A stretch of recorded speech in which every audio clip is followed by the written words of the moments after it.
One, two. Donde el Espíritu de Dios está, hay libertad, puedo adorar. Todas mis culpas y maldades fueron borradas en la cruz, libre soy. Perdonado soy, solo por tu amor, no hay más condenación. Cristo me libertó, caen las murallas, caen las cadenas, Dios destruyó, libre soy. Libre, Dios me hizo libre, Él venció la muerte por mí, libre soy. Se rompen cadenas, no soy esclavo más, en Cristo soy libre, no hay más condenación. Se rompen cadenas, no soy esclavo más, en Cristo soy libre, no hay más condenación. Se rompen cadenas, no soy esclavo más, en Cristo soy libre, no hay más condenación. Y caen las murallas, caen las cadenas, Dios destruyó, libre soy.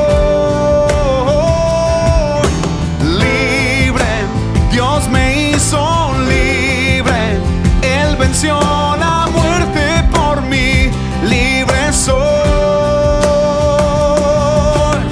Se rompen cadenas, no soy esclavo más, en Cristo soy libre, no hay más condenación. Se rompen cadenas, no soy esclavo más, en Cristo soy libre, no hay más condenación. Muy buenas noches a todos, que Dios los bendiga. ¿Cómo han estado? ¿Cómo van en este tiempo donde Dios nos ha permitido estar? Yo creo que nadie de nosotros nos esperaba que estuviéramos en una situación de estas, pero Dios es fiel, Dios es bueno, y hoy ha provisto este lugar para poder estar con ustedes desde la distancia y acá desde este lugar compartiendo la palabra del Señor, que es lo único que nos queda y lo único que nos debe unir a todos. Y hoy traemos en esta noche de células, traemos una palabra, una reflexión para que todos meditemos y todos pensemos en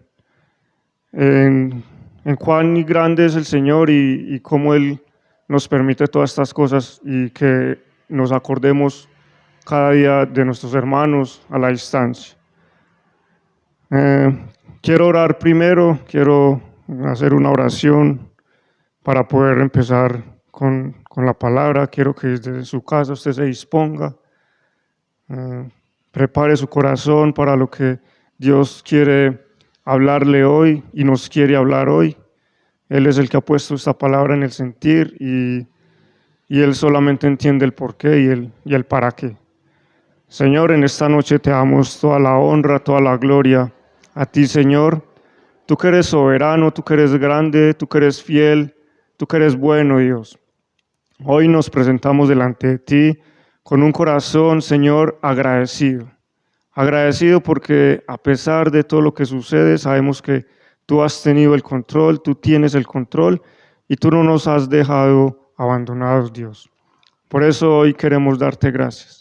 Por eso hoy queremos darte honra, por eso hoy queremos alabarte, Señor, y decirte que tú eres soberano y que tú eres bueno y que tú eres fiel.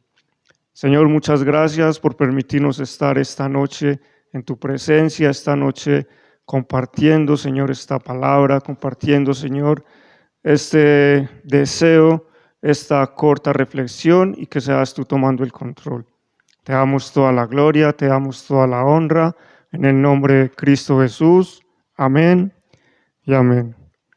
Bueno, iglesia, quiero invitarlos a que vayamos hoy al libro de Tesalonicenses, la primera carta, capítulo 1, versículos 2 y 3. Quiero compartirles hoy de esta enseñanza, de estos dos versículos, y quiero que ustedes de su casa abran su Biblia, abran su palabra, y conmigo va a ir a Primera de Tesalonicenses, capítulo 1, versículos 2 y 3. Amén. Y dice la palabra del Señor: damos siempre gracias a Dios por todos vosotros, haciendo memoria de vosotros en nuestras oraciones, acordándonos sin cesar delante del Dios y Padre nuestro, de la obra de vuestro amor y de vuestra constancia en la esperanza de nuestro Señor Jesucristo. Vuelvo a leer el 3, versículo 3 dice: acordándonos sin cesar delante del Dios y Padre nuestro, de la obra de vuestra fe, del trabajo de vuestro amor y de vuestra constancia en la esperanza de nuestro Señor Jesucristo. Amén. Bueno, quiero hablarles un poquito de lo que es Tesalonicenses, Tesalónica, y el por qué fue escrita la carta. ¿Qué fue lo que motivó a Pablo a escribirles esta carta a los tesalonicenses? Y cuando nosotros miramos el pueblo, la ciudad de Tesalónica, porque no era una ciudad pequeña, era una ciudad grande, dice que fue la segunda ciudad europea en escuchar el Evangelio. Fue allí donde Pablo, a esta segunda ciudad europea, llegó a llevar el Evangelio. Y era un lugar estratégico, era un centro militar y comercial en los días de Pablo. Era una ciudad muy influyente, muy importante. Eso es lo que se refiere a la ciudad de Tesalónica. Ahora vamos a hablar quién es y por qué Pablo habló a los tesalonicenses. Todo el contexto de la carta de los tesalonicenses está en Hechos capítulo 17. Y dice que Pablo, después de haber sido preso en Filipos, él pasó a Tesalónica a predicar el Evangelio. Y estuvo allí por 3 fines de semana, predicó 3 sábados. Como sabemos, la costumbre de Pablo era llegar a las sinagogas, ¿cierto? Él llegó allí, se instaló, habló por 3 fines de semana en la sinagoga, pero resulta que muchos creyeron, pero también como muchos creyeron, muchos no creyeron. Y estos muchos que no creyeron hicieron que él saliera de este lugar de Tesalónica, ¿cierto? Aquellos que no creyeron hicieron huir a Pablo de Tesalónica. Resulta que Pablo, sabemos que él no se quedaba, o él siempre llevaba las iglesias que fundaba en el corazón y pensaba en todas, y esta no era la excepción. Resulta que como por la persecución y por lo que él pasó, que tuvo que huir de Tesalónica, él lo que hizo fue que envió a Timoteo a ver cómo estaban.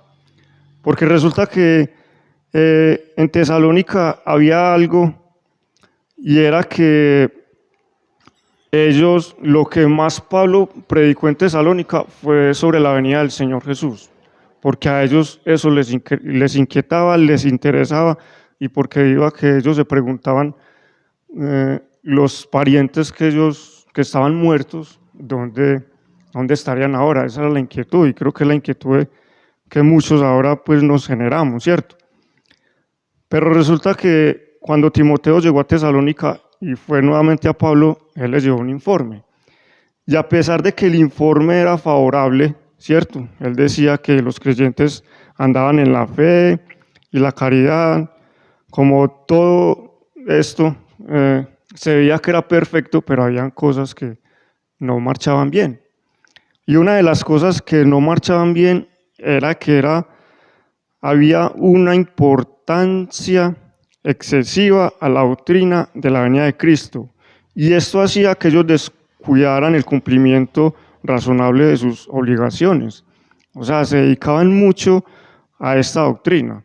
Y esto los llevaba a que sus obligaciones fueran descuidadas.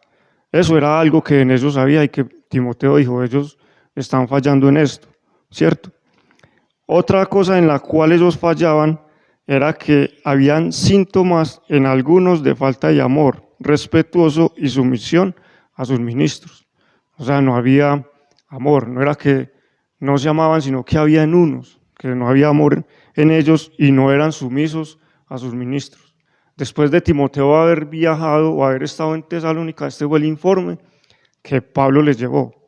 Entonces, a eso hace que esta carta se escriba y el objetivo de la carta fue amonestar sobre estos asuntos, pero también alabar lo que merecía alabanza y atestiguar su amor para con ellos. O sea, el objetivo de la carta fue exhortar en lo que se estaba haciendo mal, pero también exaltar y alabar lo que se estaba haciendo bien, ¿cierto? Y como vemos el versículo, volviendo a la palabra, dice el versículo 2, damos siempre gracias a Dios por todos vosotros, haciendo memoria de vosotros en nuestras oraciones.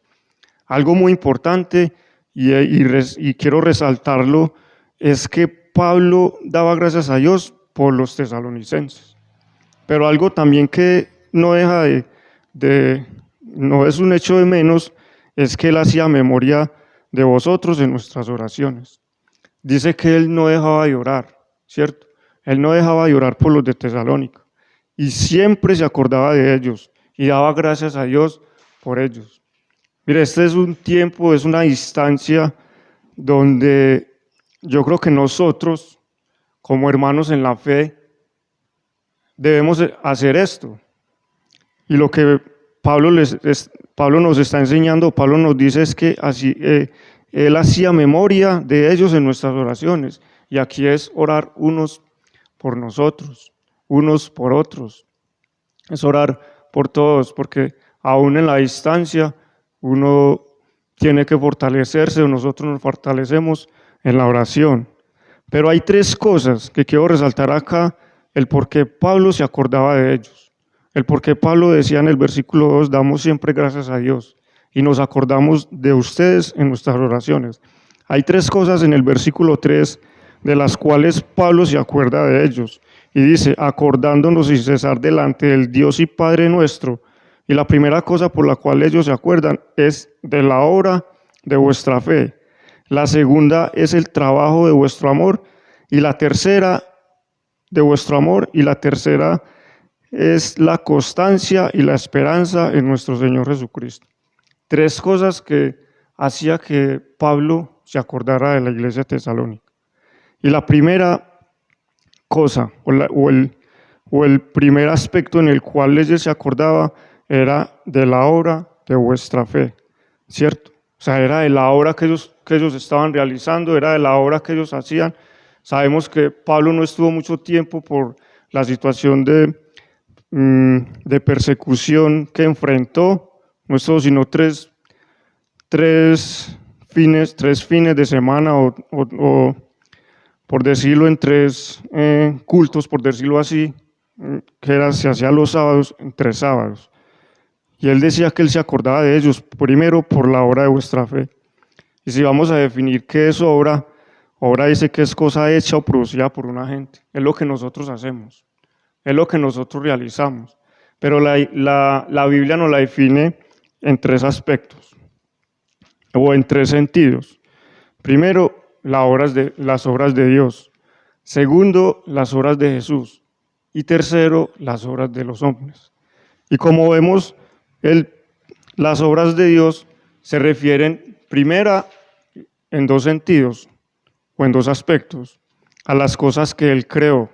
Todo lo que nosotros vemos, lo que nosotros nos rodea, sabemos que Dios fue el que lo creó y fue el que lo puso en el lugar donde está. Nos habla o nos da a entender en Génesis, cuando Dios creó la tierra, y en Salmos 8:3-6 también recuerda que Dios fue el creador de todas las cosas.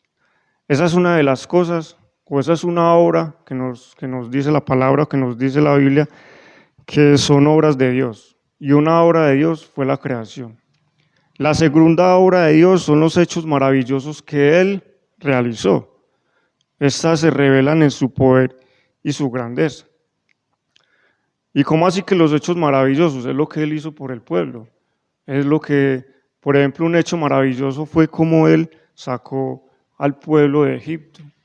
Un hecho maravilloso fue cómo Él lo sustentó en el desierto. Un hecho maravilloso fue cómo Él lo pasó, hizo que se abriera el mar para que el pueblo cruzara por ahí. Pero a mí personalmente, un hecho maravilloso de Dios es demostrar que Él es el único Dios y que no hay otro como Él. Y esto lo hizo Él cuando Elías se enfrentó con los profetas de Baal, que hicieron dos altares, ¿cierto? Y cada uno oraba a su Dios, pero el Dios que respondiera con que el altar se prendiera, ese iba a demostrar quién era ese Dios. Y resulta que cuando Elías oró a Dios, sabemos que él inclusive le echó agua al altar que él hizo, y aún así la hoguera se hizo. Para mí eso fue un hecho maravilloso, el demostrar que no hay otro Dios como Él y que solo Él es único. Esas son obras maravillosas de Dios. Ahora también vemos las obras de Jesús. Las obras de Jesús por ellas se reveló y comprobó que era el Mesías, el Hijo de Dios. Hay algo en los evangelios, en Mateo 11, y sé que en otros evangelios también está, y es la duda que tuvo Juan el Bautista. Y Juan el Bautista tuvo la duda y mandó a alguien a que le preguntara a Jesús si él sí era el que había de venir o el que estábamos esperando. Y es muy tremendo, porque él duda después de él haberlo bautizado y después de haberle dicho que él era el Cordero que quitaba el pecado del mundo. Y aún así él dudó. ¿Y cuál fue la respuesta que Jesús mismo le dio? Y es que los cojos andaban, los ciegos veían, los mudos hablaban. Esas son las cosas y las obras maravillosas de Dios, de Jesús. Y Él por medio de esas obras muestra quién es el Padre. Por medio de esas obras muestra quién es Dios. Y aquí vemos algo, y es como para ir teniendo en cuenta que es una cadena. Primero es Jesús y después somos nosotros. Jesús muestra por sus obras quién es el Padre. Jesús muestra por su testimonio quién es Dios. Y nosotros por nuestras obras mostramos quién es Jesús. Y de hecho, las obras de nosotros, los hombres, son todas aquellas que se hacen en favor de agradar a Dios cuando Él es regenerado. Cuando nosotros llegamos a Cristo, y muchos de nosotros que no nacimos en cuna de cristiana, sino que fuimos llamados, y en el momento en que fuimos llamados, Dios o nosotros tuvimos un cambio en lo externo. Y hay cosas externas que Jesús va haciendo en nosotros que nosotros vamos cambiando, pero hay cosas internas que son más difíciles, pero también esas son las que Dios quiere tratar o Jesús quiere tratar con nosotros. Cuando el hombre es regenerado, hay obras, pero también hay otras obras. Como nos hablaba el domingo, los que pudimos estar ver el culto el domingo, nos hablan de esas obras que nosotros hacemos hacia los demás. Pero hay algo, y es que tenemos que tener en cuenta tres aspectos en esas obras, y es que esas obras no son para salvación, porque la misma palabra nos dice que la salvación es un Dios, es un don de Dios, perdón, que no es por obras, ¿cierto? Es por gracia. O sea, las obras no son para salvación. Con las obras que nosotros hacemos, mostramos quién es Jesús. por medio de las obras que nosotros hacemos, mostramos quién es Jesús en nosotros, ¿cierto?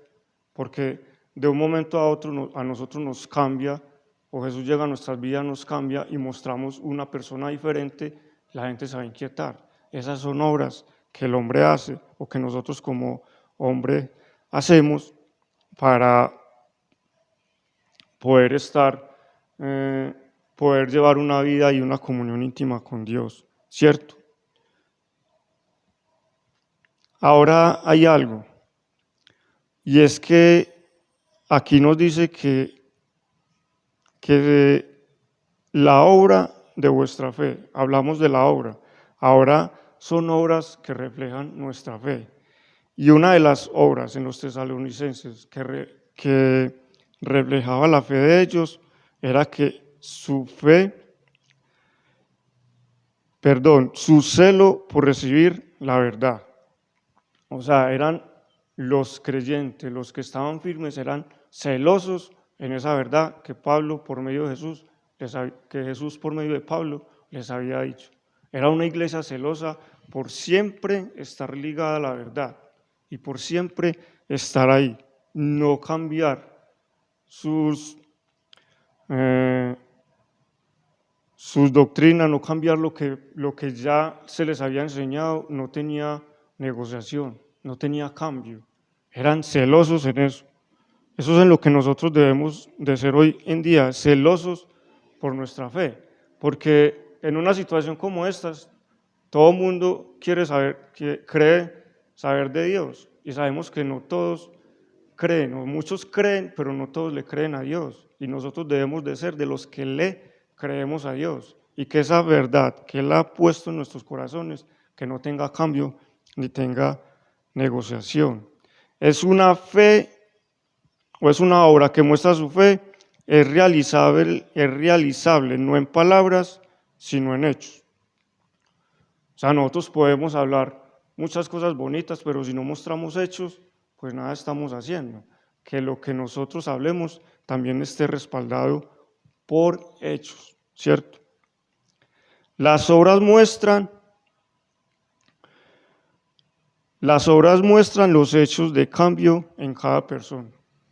Lo que nosotros hacemos, y es lo que yo les decía ahorita, es verdad. Nosotros llegamos de un mundo muy diferente y nos encontramos con un Dios que quiere cambiar nuestras vidas y eso refleja, y esas obras reflejan los hechos que nosotros o que en cada persona cambia, que nosotros cambiamos por medio de estas obras. Hay cosas que van saliendo, pero hay otras que todavía demoran en salir, pero eso no depende, eso depende de nosotros, de cómo nosotros dejamos que Jesús opere en nuestras vidas. O sea que aquí hay que tener algo en cuenta en este primer aspecto, por decirlo así, y es que todo lo que alrededor gira nos muestra qué tan grande es Dios. Todo nuestro cambio en nuestra vida nos muestra quién es Jesús. Y Jesús nos muestra por medio de su vida quién es el Padre. Y nosotros, por medio de nuestra vida, mostramos quién es Jesús. Por eso dice Pablo aquí que Él se acuerda de la obra de vuestra fe. Él se acuerda de los tesalonicenses por esa obra que hacían a favor de la fe, para que la fe de ellos fuera creciendo. O sea que eso es como el primer aspecto. Y el segundo aspecto es el trabajo de vuestro amor. Es el trabajo que ellos hacían, el trabajo que ellos realizaban. Casi que cuando yo fui a buscar qué significaba trabajo, me encontré que era lo mismo de obra, ¿cierto? Una cosa producida por una gente. Pero cuando me puse a introducirme más y preguntaba el por qué hablaba de la obra y del trabajo, y resulta que es que aquí en la palabra el trabajo no define lo mismo, Pablo no les está diciendo lo mismo, les está diciendo otra cosa con relación al trabajo y que lo vamos a ver, ¿cierto? Ahora, el trabajo lo podemos definir de una forma muy sencilla y es las cosas que nosotros realizamos.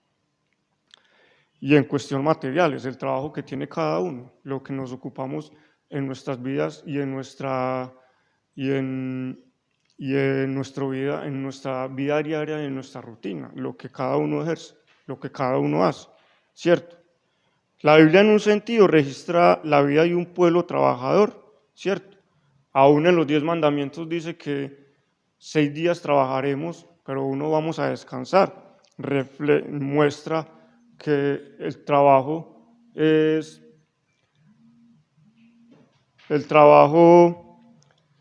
algo que ya estaba establecido y que yo lo había establecido. Nehemías dice, o Nehemías señala, el bien que se recibe del trabajo hecho y cumplido. ¿Qué quiere decir?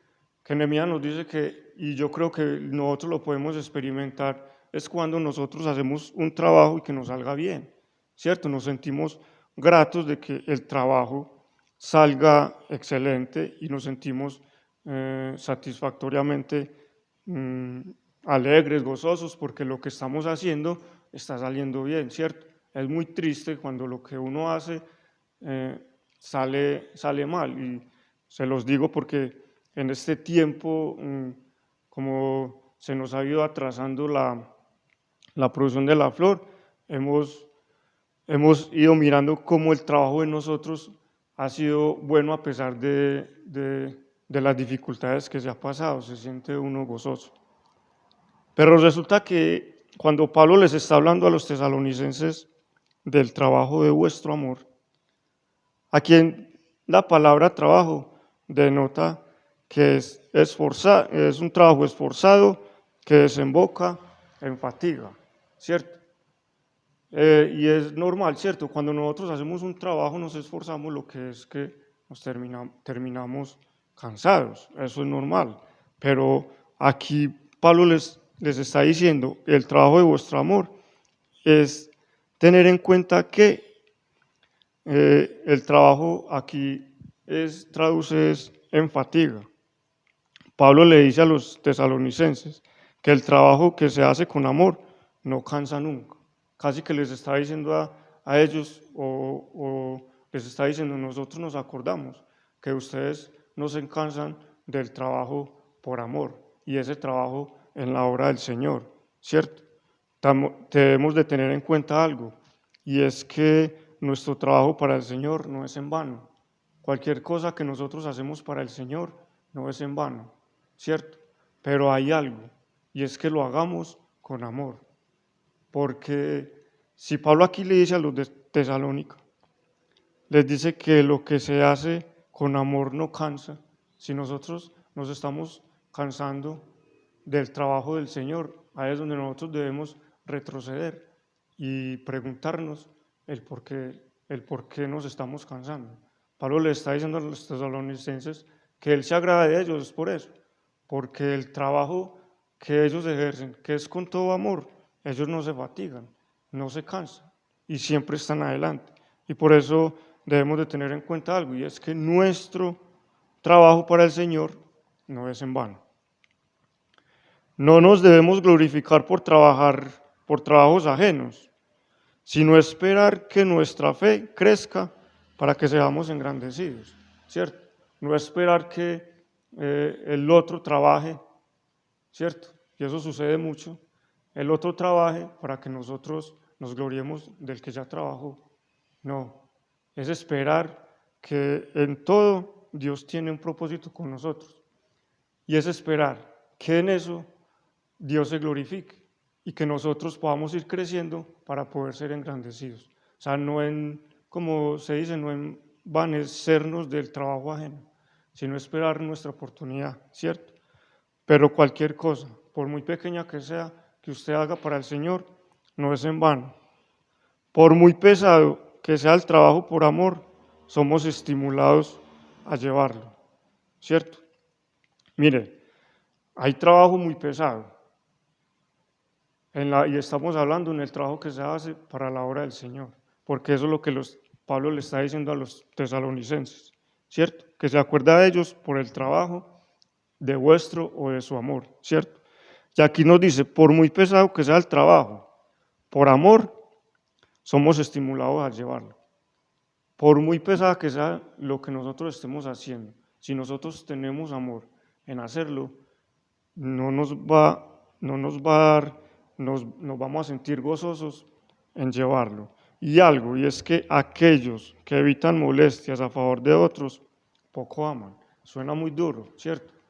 Pero si estamos hablando de vuestro trabajo, de vuestro amor, eso es. Pablo les está diciendo a los tesalonicenses, y es que ustedes hacen mucho por ese trabajo de vuestro amor, y su amor es grande. O sea, si nosotros evitamos molestias a favor de otro, es porque poco amamos o no nos interesa, ¿cierto? Y como les decía ahorita, Pablo le dice a los tesalonicenses que el trabajo que se hace con amor no cansa. O sea, usted puede estar muy fatigado, usted puede estar muy cansado, pero si usted lo está haciendo por amor, usted saca fuerzas, o Dios le da fuerzas de donde usted no las tiene para que usted siga adelante con esta obra de vuestro trabajo. Entonces ya tenemos dos aspectos por los cuales Pablo se acuerda de los tesalonicenses: la obra de vuestra fe y el trabajo de vuestro amor, ¿cierto? Que nosotros con las obras reflejamos quién es Jesús, y con nuestro trabajo estamos mostrando ese amor hacia los demás, que nuestro trabajo no se cansa. Y el otro es la esperanza en nuestro Señor Jesucristo. Y es muy tremendo porque ellos, a pesar del informe que Timoteo le dio a Pablo, que decía que ellos eran excesivos por la doctrina de la venida de Cristo. Y cuando uno mira que en la esperanza de nuestro Señor Jesucristo, dice que esperanza es estado de ánimo en lo cual se nos presenta como posible lo que deseamos, ¿cierto? O sea, es lo que nosotros deseamos, esperar que eso que estamos deseando sí llegue. Esa es la esperanza. Pero ¿qué expresa la Biblia en esperanza? A veces expresa la simple expectación de un bien o un mal futuro, pero más con características en la fe y en la obediencia. O sea, si nosotros esperamos y estamos pasando por un tiempo, si nosotros esperamos en que Dios va a solucionar, a nosotros lo único que nos queda es ser obedientes, y que por medio de estas situaciones la fe de nosotros vaya creciendo, porque nosotros siempre, o la Biblia nos enseña que vamos siempre a estar expectantes en un bien o en un mal futuro. Nosotros no sabemos qué va a acontecer al futuro, pero sí sabemos que algo va a venir. Pero cuando queremos el bien y no el mal, lo que nosotros tenemos que estar viviendo es en obediencia. Esa era la esperanza de ellos. Ahora, en el Antiguo Testamento, la esperanza del pueblo era Dios, o es Dios, ¿cierto? Fue Dios.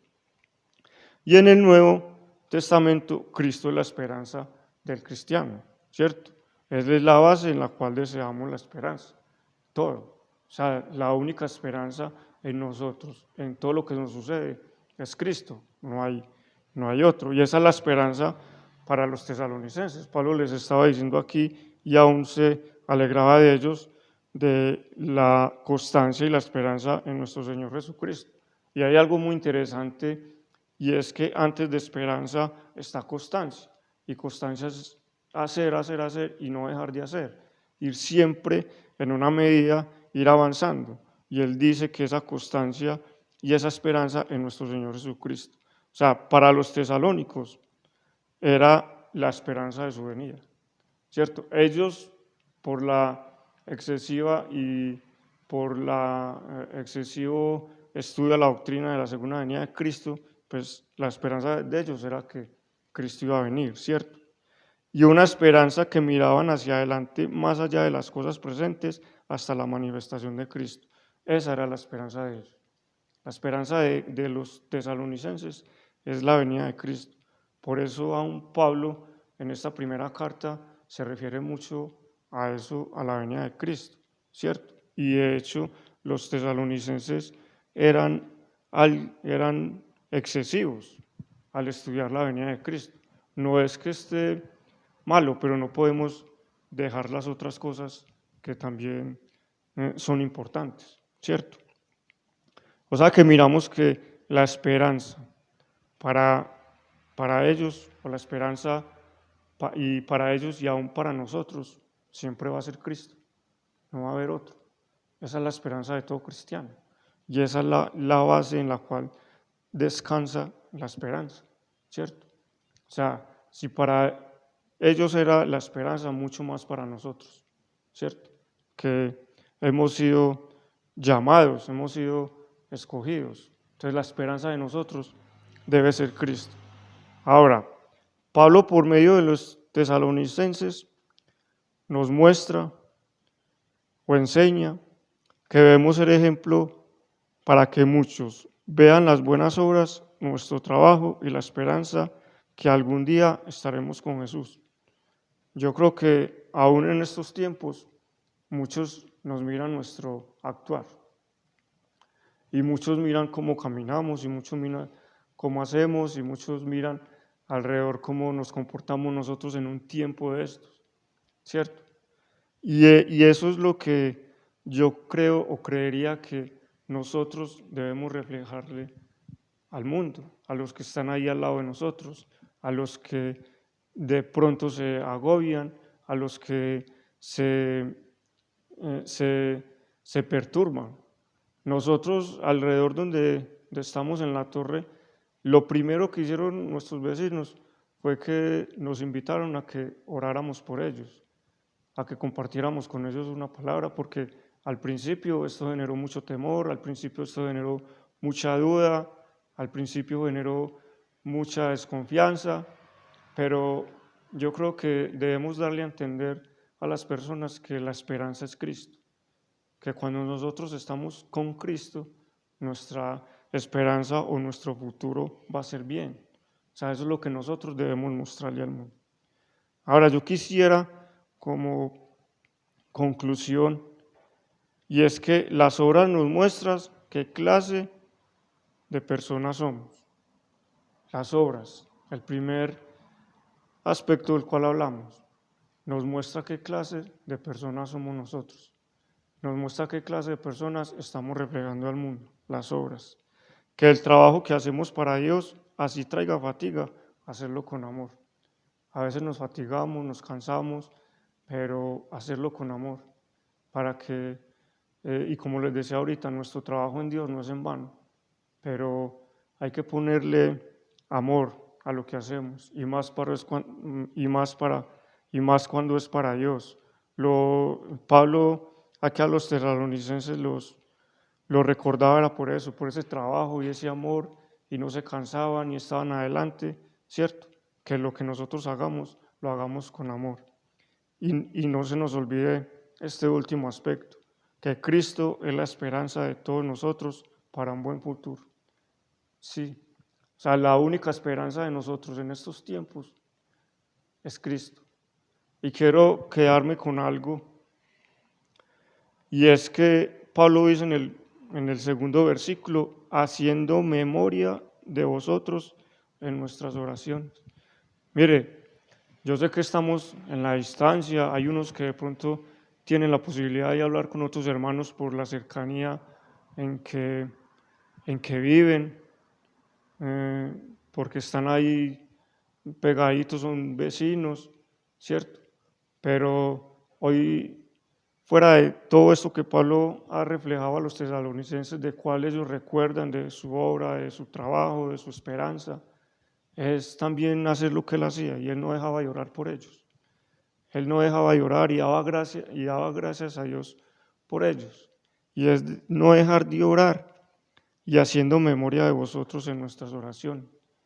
Mire, anoche nos sentábamos y hablábamos mi esposa y yo de las personas que nosotros nos sentábamos siempre casi que en la iglesia, en un mismo lugar. Y creo que muchos de ustedes también lo hacían. En un mismo lugar, como que esa sillita tenía una marcación especial para el domingo y ahí en ese lugarcito o en ese rinconcito usted se hacía. y usted mira y alrededor se hacían casi las mismas personas. Por lo menos oremos por ellos, por los que estaban y por los que usted recuerda que estaban ahí al lado. Orar sin cesar, porque que la oración nos dé fortaleza a todos nosotros. Amén. Bueno, quiero que guardemos esta palabra en nuestros corazones. Vamos a hacer una oración a Dios para que Él sea quien guíe, para que, como les dije o como dice la palabra, que Cristo sea nuestra esperanza. En el Antiguo Testamento Dios era la esperanza del pueblo, pero que en este Nuevo Testamento Jesús es la esperanza de todos nosotros. Amén. Bueno, Padre, te damos gracias en esta noche, Dios. Seguimos delante de tu presencia, seguimos delante de ti, Dios. Tú que eres soberano, tú que eres grande, Dios. Y hoy nos recuerda, Señor, cómo por medio de esas obras mostramos quién eres tú. Por medio de ese trabajo, Señor, que a veces trae fatiga, mostramos ese amor inmenso que tú has transmitido a nosotros. Y que tú, Señor, eres la esperanza. Que en estos tiempos, Dios, nos hagas entender y nos hagas saber, y que cada día, Señor, tú nos recuerdes que tú eres la esperanza. Que no hay otro en cual debemos fijar nuestros ojos. Que no hay otro en el cual debemos fijar nuestra mirada, Dios. Por eso hoy, Señor, desde este lugar oramos y pedimos, Dios, que seas tú fortaleciendo cada día nuestras vidas. Que en este tiempo, Señor, traigas fuerzas, Señor. Que traigas gozo, Dios. Que seas tú obrando en cada uno de nosotros, en cada uno de los hermanos de la iglesia, Dios. Que como iglesia podamos estar unánimes en oración. Que podamos entender este principio, estar unánimes en oración, y que no olvidemos, Dios, que tú eres la esperanza. Por eso hoy nos gloriamos en ti, hoy nos llenamos de tu presencia, hoy nos glorificamos en el saber que tú estás en medio de nosotros y que tú tienes el control. Dios, hemos visto cómo tú, Señor, has sostenido tu pueblo en este tiempo, Dios. Y muchas gracias, Señor, porque tú has sido fiel y tú has sido bueno con nosotros. Te damos a ti toda la gloria, te damos a ti toda la honra, en el nombre de Cristo Jesús. Amén y amén. Amén, hermanos, que tengan un muy buen fin de semana. Mi esposa les manda muchos saludos, los amamos mucho, los recordamos mucho, y esperando en Dios que todo esto pase. Y los invitamos a que se estén conectando a los cultos los miércoles, los viernes y los domingos. Eso es un espacio también para poder estar en familia, ¿cierto? Ya más íntimos, compartiendo y buscando de Dios. Amén.